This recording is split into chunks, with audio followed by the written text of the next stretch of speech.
বিজ্ঞানী, বিজ্ঞানী, বাড়ি আছো? আরে গোপাল যে, এসো ভেতরে এসো। কি বিজ্ঞানী, আজ তুমি রাজসভায় গেলে না যে? আসলে হয়েছে কি, আমি না আমার একটা নতুন আবিষ্কার নিয়ে ফেঁসে আছি, তাই যেতে পারিনি। আচ্ছা বিজ্ঞানী, তুমি কি বলতে পারো যে এমন কোনো উদ্ভিদ আছে যা পাথুরে জমিতে জন্মায় এবং তার ফুল ও ফল দুটোই হয়? হ্যাঁ, এ তো খুব সোজা গোপাল, ক্যাকটাস। ক্যাকটাস মানে ওই ফণি মনসা?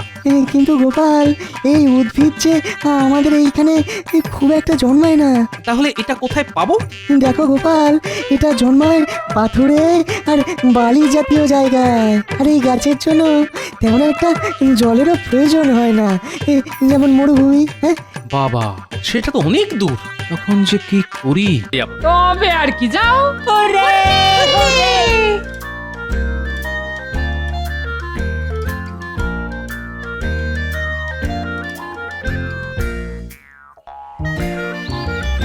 কি হলো মহারাজ, আজ সকাল সকাল ঘরের মধ্যে এত পায়চারি করছেন কেন?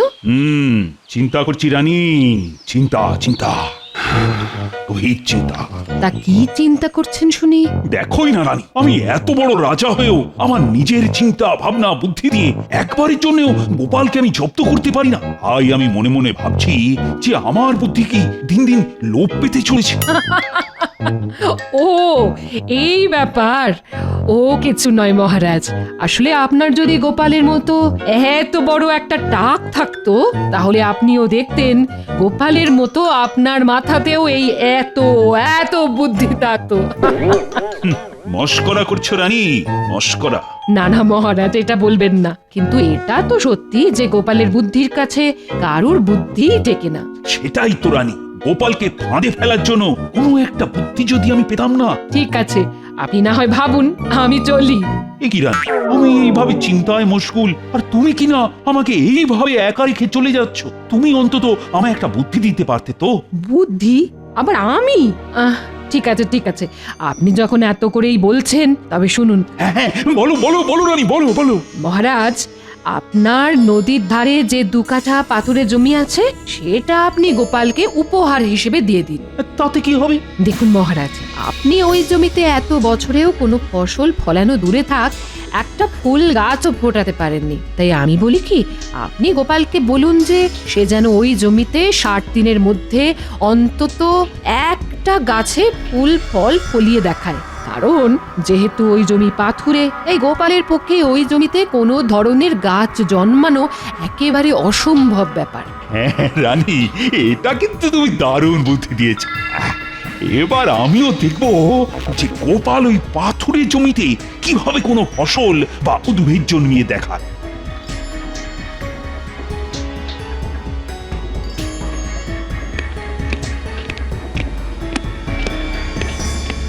প্রণাম মহারাজ।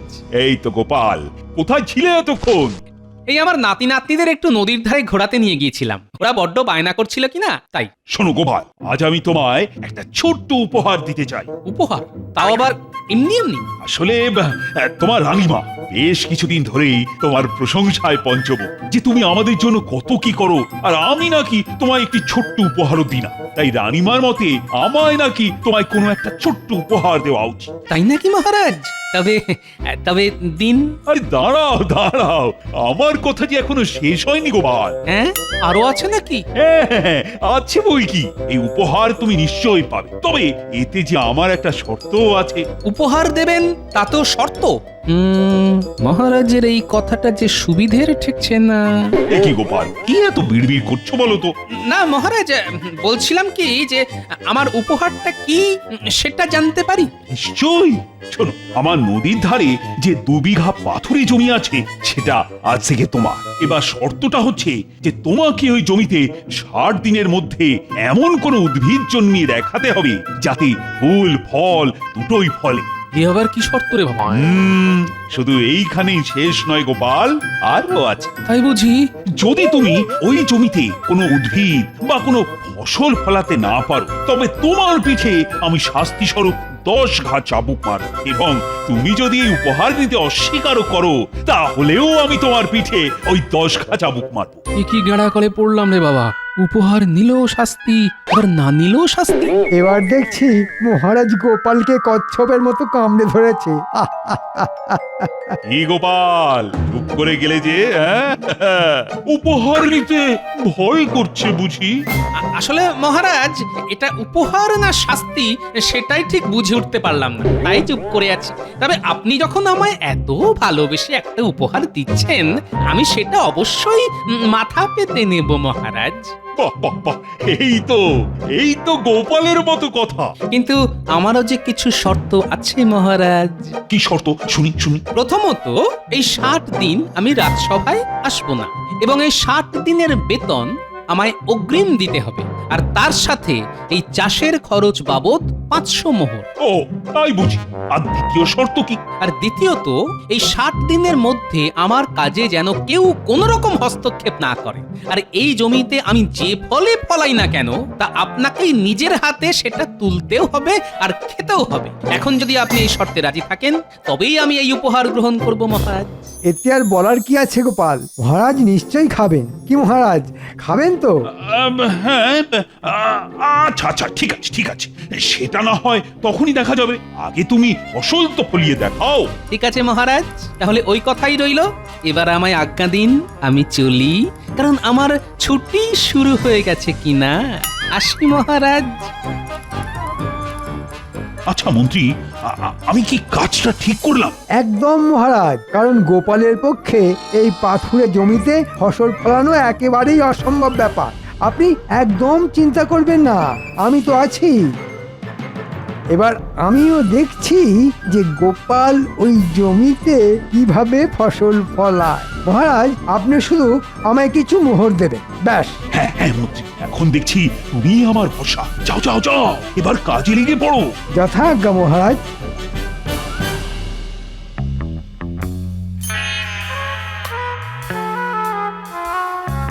উফ, এখন কি যে করি।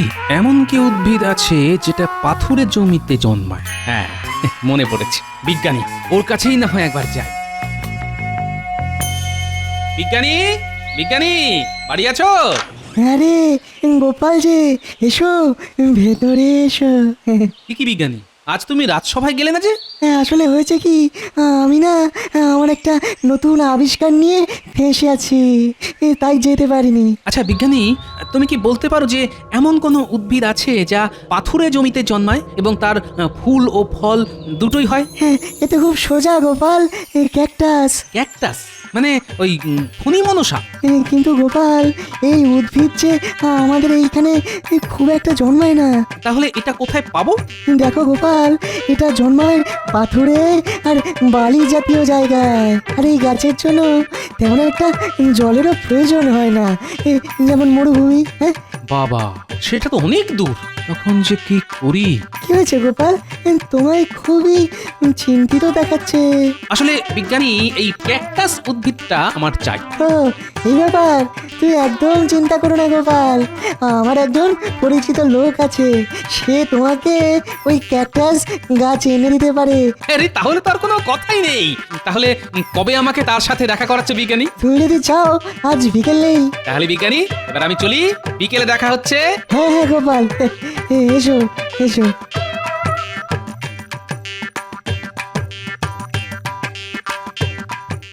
আমাদের ডেকেছিলেন মন্ত্রী মশাই? হ্যাঁ শোন মহারাজ, গোপালকে নদীর ধারে ওই 2 বিঘা পাথুরে জমিটা চাষ করার জন্য দিয়েছে, আর শর্ত রেখেছে যে 60 দিনের মধ্যে যে কোনো ফুল ফল হয় এমন উদ্ভিদ অথবা ফসল ফলিয়ে গোপালকে দেখাতে হবে। এখন বলুন যে ওই আমরা কি করতে পারি? তোদের আজ রাতেই ওই নদী থেকে বালি নিয়ে ভরে দিতে হবে, যাতে গোপাল ওই বালি আর পাথরযুক্ত জমিতে কোনো ফলনই যাতে ফলাতে না পারে। আপনার কি বুদ্ধি মন্ত্রী মশাই! এখন বাজে কথা রেখে যা বলছি সেটা কর গিয়ে। আর শোন, তোদের কিন্তু আজ থেকেই গোপনে প্রত্যেক দিন রাতে একবার করে গিয়ে ওই জমির অবস্থা নিজের চোখে দেখে আসতে হবে। কি পারবি তো? খুব পারবো, হ্যাঁ খুব পারবো। আপনি শুধু আমাদের এই ট্যাকের দিকটা একটু দেখবেন, ব্যাস ব্যাস। ও নিয়ে একদম চিন্তা করবি না, তোরা শুধু রোজ রোজ ওখানে কিছু ঘটছে কি না সেটা আমায় জানিয়ে যাবি, ব্যাস।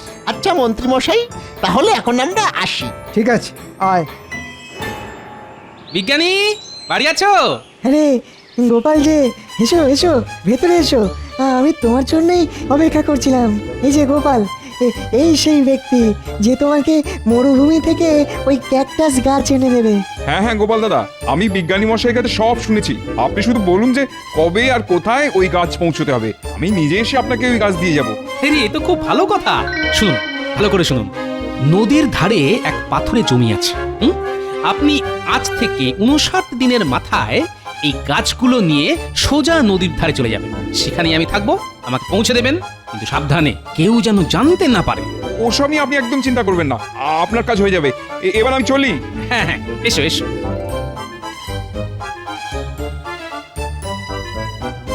তাহলে গোপাল, এরপর তুমি কি করবে? মানে সেই রকম কি কিছু ভেবেছো? কি আবার করব?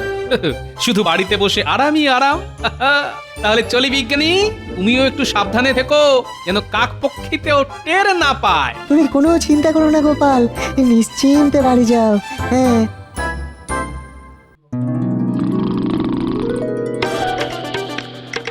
দেখেছো পুরো কাণ্ড দেখেছো? রাজসভা ডকে তুলে শুধু পড়ে পড়ে ঘুমোচ্ছে, শুধু পড়ে পড়ে ঘুমোচ্ছে। বলি বলি কি গো, রাজসভায় যেতে হবে তো নাকি? এই এ তুমি আবার কি হলো? বলি পড়ে পড়ে ঘুমোলেই হবে? রাজসভায় যেতে হবে তো নাকি? এই শোনো, আমি এখন ছুটিতে আছি, তাই এখন শুধু খাওয়া আর ঘুম।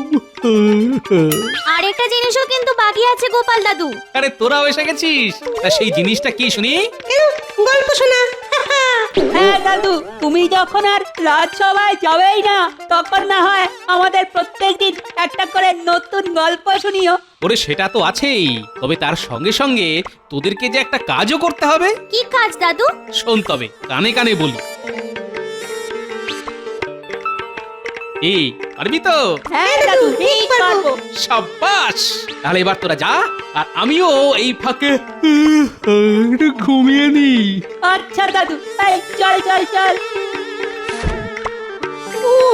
এই পৃথিবীতে আচ্ছা চালাক লোক দেখেছি, কিন্তু তোমার মতো চালাক লোক দুটো দেখিনি। বাবা রে বাবা, নিজে শান্তিতে ঘুমোবে বলে কি সুন্দর বাচ্চাদের কানে কানে পুষ্পন্তর দিয়ে বাড়ি পাঠিয়ে দিল। হ্যাঁ, আচ্ছা মন্ত্রী, গোপালের কি খবর? আর ওদিকে তোমার কাজই বা কতদূর এগোলো? জানি না মহারাজ, আমি তো এখনো এটাই বুঝে উঠতে পারছি না যে গোপাল এখনো অবধি কেন কোনো পদক্ষেপ নিচ্ছে না, অথচ আপনি আমায় যা বলেছেন আমি তাই করেছি। দেখো মন্ত্রী, কান খুলে শুনে রাখো, কিন্তু আমি যদি এবার গোপালের কাছে হেরে যাই, তাহলে গোপালের পিঠে যে 10 ঘা চাবুক মারার কথা হয়েছিল, সেটা কিন্তু তখন তোমার পিঠে পড়বে। কথাটা যেন মনে থাকে। আপনি নিশ্চিন্তে থাকুন, বটা ঘটাকে দিয়ে আমি ওই জমির এমন ব্যবস্থা করে দেব না, গোপাল কেন, ওর 14 পুরুষও এসে ওই জমিতে একটা ঘাস উঠিয়েও দেখাতে পারবে না। এবার আমিও দেখব যে গোপালের কপাল কত চওড়া, যে আমার 10 ঘা চাবুক খাওয়া থেকে বাঁচতে পারে। ঠিক বলেছেন মহারাজ।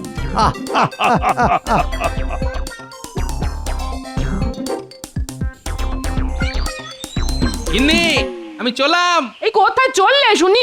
গায়ে একটু বাতাস লাগাতে গো। মরণ, বুড়ো বয়সে ভীমরতি দেখেছো?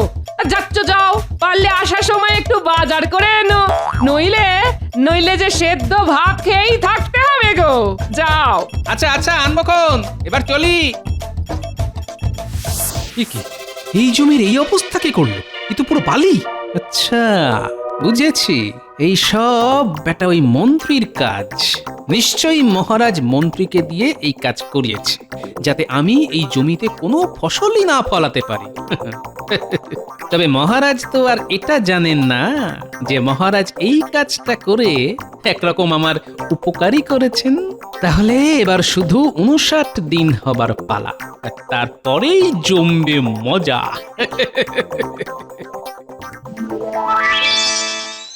হ্যাঁ রে বটা ঘটা, ওদিকের কি খবর? খবর আর কি, গোপালের এখন হাওয়া খাওয়ার শখ হয়েছে। তাই শুধুই ঘুরে ঘুরে বেড়াচ্ছে আর বাড়িতে পড়ে পড়ে ঘুমাচ্ছে। মানে মানে ওই গোপালের মধ্যে এই জমি নিয়ে তো কোনো হেলদড়ি তো দেখছি না। আমার কি মনে হয় মন্ত্রী মশাই জানেন, গোপাল শেষ পর্যন্ত কিছু না পেরে মহারাজের কাছে ক্ষমা চেয়ে নেবে। আপনি কি বললেন? তা যা বলেছিস, তবে মহারাজ এবার গোপালকে ওই 10 ঘা চাবুক না মারা অবধি শান্তি পাবেন না। যদিও আজকের রাত পোয়ালেই গোপালের সময়সীমা শেষ, তাই তোরা কিন্তু আজ রাতে গোপালের ওপর পেঁচার মতো চোখ খোলা রেখে নজর রাখবি, যাতে গোপাল কিছু যেন না করতে পারে। মন্ত্রী মশাই, আপনার এই 2 পেঁচা থাকতে আপনি কোনো চিন্তা করবেন না।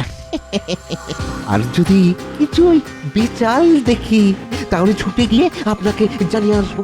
সাব্বাস! তাহলে এবার আসি।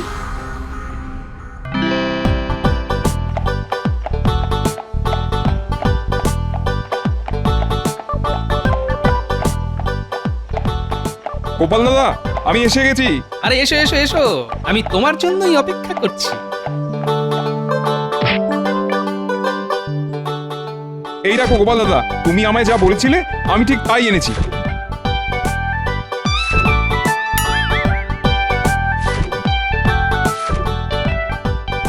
এবার আমার টাকাটা।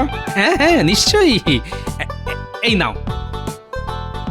তাহলে এবার আমি আসি।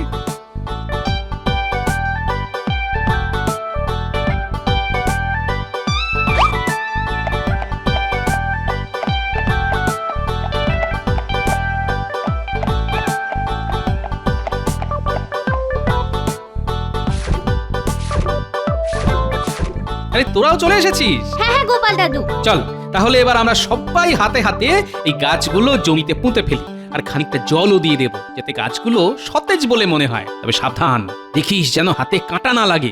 ও নিয়ে তুমি একদম ভেবো না দাদু। তাহলে চল, অন্ধকার থাকতে থাকতেই আমরা এই গাছগুলো লাগিয়ে ফেলি। তারপর কাল সকালে যখন মহারাজ এই জমিতে আসবে, তখন এই জমির গাছ দেখে চোখ একেবারে ছানা বড়া হয়ে যাবে।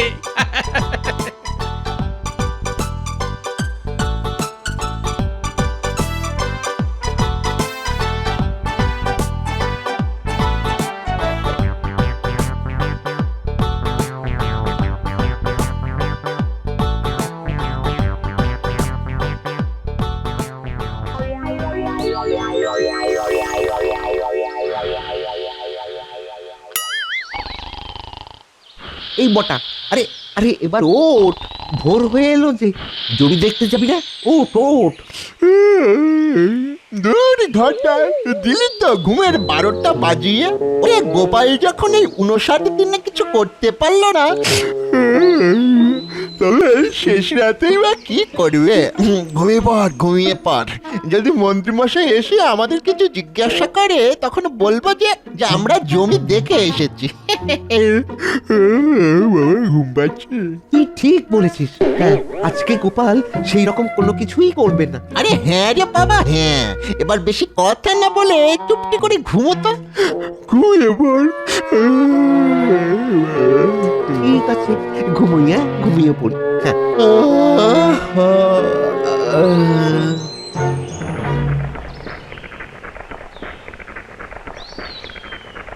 সুপ্রভাত মহারাজ। কি হে গোপাল, আজ তুমি এত সকাল সকাল এইখানে? আপনিও তো এইখানে এত সকাল সকাল মহারাজ? আরে আমি তো এসেছি তোমার জমির চাষ দেখতে। এই মনে আছে তো, আজই তোমার শেষ দিন। কই দেখাও, এইভাবে বেড়ার আড়ালে রাখলে হবে? আমার কি মনে হয় মহারাজ, গোপাল এই জমিতে বালি ছাড়া আর কিছুই দেখাতে পারবে না, তাই বোধহয় দেখাতে লজ্জা পাচ্ছে। কি ঠিক বলেছি তো গোপাল? আগে না মন্ত্রী মশাই, গোপাল লজ্জা পায় না, লজ্জায় ফেলে। আসুন মহারাজ, ভেতরে আসুন।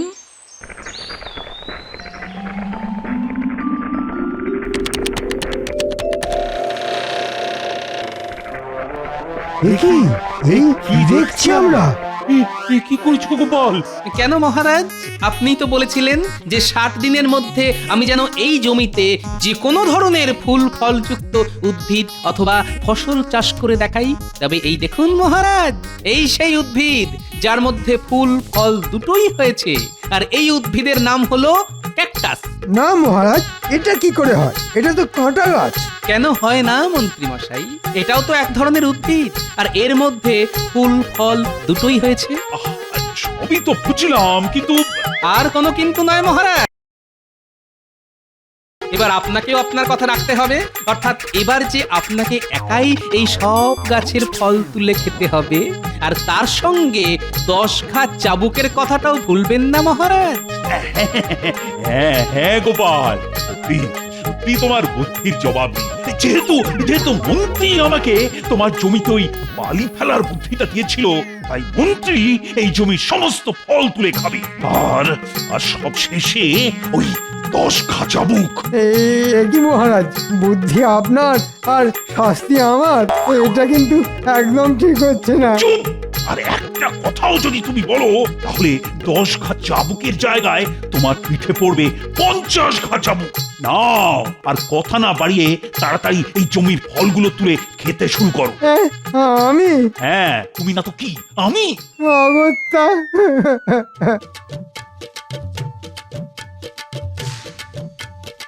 ওরে বাবা রে, আউ উ উ উ, ওরে বাবা, মরে গেলাম রে, মরে গেলাম। এই যে চারিদিকে শুধু কাঁটা আর কাঁটা, এই যে মহারাজ আমার কোথায় নিয়ে ফেললেন রে বাবা। ওরে বাবা রে, এ ফল খাবো কি? তুলতে গেলেই যে হাতে কাঁটা লাগবে। ওরে বাবা রে, ওরে বাবা, এই যে আমার ধুতি আটকে গেল। এই গাছগুলো দেখছি আমার আমার সম্মান নিয়ে টানাটানি করছে। এই এই খুলে গেল। গেলাম গেলাম। ওরে বাবা রে, পালাই বাবা, না হলে যে যেটুকু পরনে আছে এবার দেখছি সেটাও খুলে যাবে। পালাই পালাই বাবা। মন্ত্রী যে দৌড় দিল। আর 10 ঘা চাবুক পরে খাবো, অন্য কোনো পড়বে।